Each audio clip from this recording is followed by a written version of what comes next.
Proses pengundian bagi PRK Don Cini yang bermula sejak 8 pagi tadi masih lagi berlangsung. Setakat pukul 12 tengah hari, 49% pemilih berdaftar telah keluar mengundi. Untuk perinciannya, kita bersama Andy Reza Rohadian di IKBN Pekan Pahang. Silakan Andy.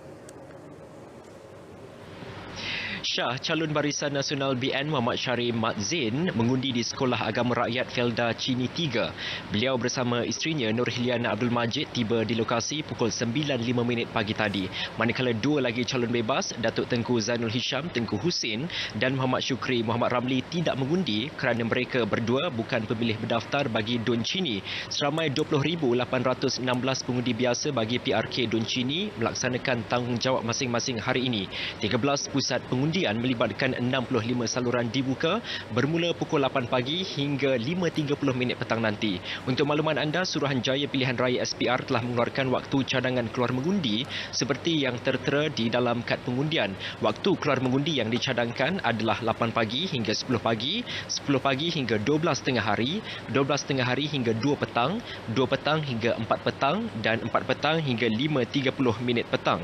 Ia bagi mengelak pengundi berkumpul dalam jumlah yang ramai di pusat pengundian. Selain itu, kad pengundian tersebut turut membolehkan pemilih berdaftar melakukan semakan awal terhadap maklumat pengundian tanpa perlu hadir ke barung semakan SPR di pusat pengundian. Kad pengundian tersebut perlu dibawa bersama kad pengenalan sebelum pemilih berdaftar dibenarkan masuk ke saluran mengundi. Bagi individu ataupun pemilih berdaftar yang tidak menerima kad pengundian, semakan boleh dibuat menerusi beberapa platform, antaranya menerusi talian hotline SPR 03 88927018 dan aplikasi My SPR Semak.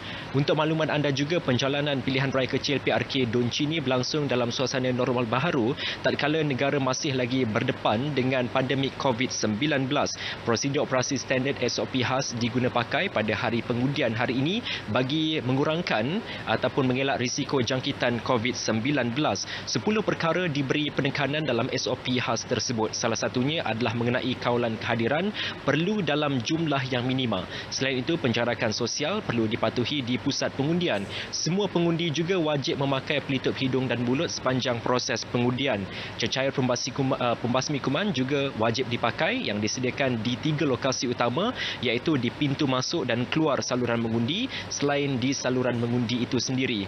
Individu dengan suhu badan melebihi 37.5 darjah Celsius masih lagi dibenarkan mengundi. Begitu juga dengan individu yang memiliki gejala COVID-19 seperti demam, batuk dan selsema.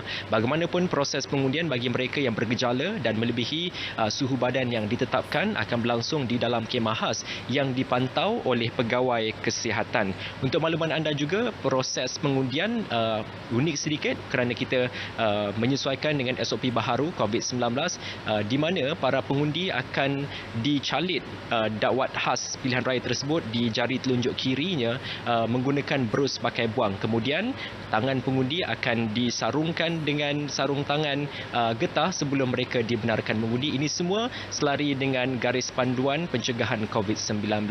Baik, untuk makluman anda juga, tindakan tegas akan diambil terhadap mana-mana individu yang melanggar garis panduan pencegahan COVID-19. Saya kini berada di Institut Kemahiran Belia Negara IKBN Pekan Pahang. Lokasi penjumlahan rasmi undi masih lagi tidak sibuk kerana kesibukan di sini hanya akan berlaku selepas waktu mengundi tamat pukul 5.30 petang nanti. Sekian dahulu perkembangan PRK Don Cini langsung daripada IKBN Pekan. Kami akan bawakan terus-menerus perkembangan terkini PRK Don Cini menerusi semua saluran berita RTM. Terus bersama kami di Berita RTM untuk mendapatkan maklumat sahih semasa. Sekian dahulu, kita kembali bersama Syah di Angkasa Puri untuk berita lain dalam Berita Tengah Hari. Syah, silakan.